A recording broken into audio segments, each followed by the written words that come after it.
जब दूसरे बुरा व्यवहार करते हैं तो हमारे लिए नाराज होना बहुत ही स्वाभाविक है। वास्तव में आज ऐसी दुनिया में जहां अधिकार की भावना अधिक से अधिक हावी हो रही है, नाराजगी जाहिर करना एक स्वाभाविक प्रतिक्रिया बनती जा रही है। मैं हूं क्रिस्टोफर सिंह और आज के ताजा कार्यक्रम में आपका स्वागत है। लेकिन जरा रुकिए और उस समय के बारे में सोचें जब हमने, आपने और मैंने बुरा व्यवहार किया था।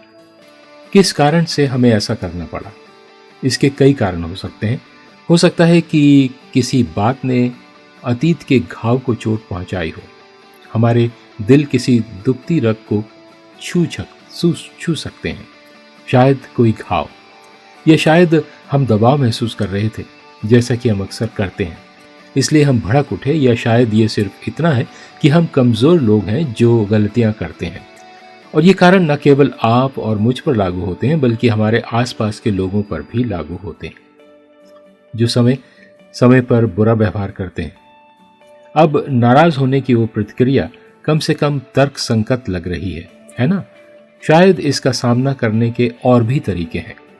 बाइबल में लिखा है, गलतियों उसका 6 अध्याय 2 और 3 वचन में, तुम एक दूसरे का भार उठाओ और इस प्रकार मसीह की व्यवस्था को पूरा करो, क्योंकि यदि कोई कुछ न होने पर भी अपने आप को कुछ समझता है तो अपने आप को धोखा देता है।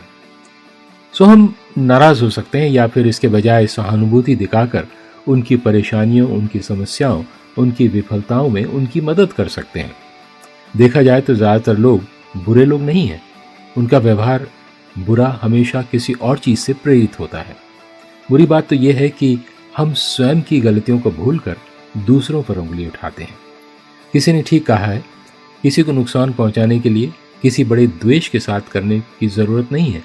सहानुभूति और समझ का भाव इसे प्राप्त करने के लिए काफ़ी है।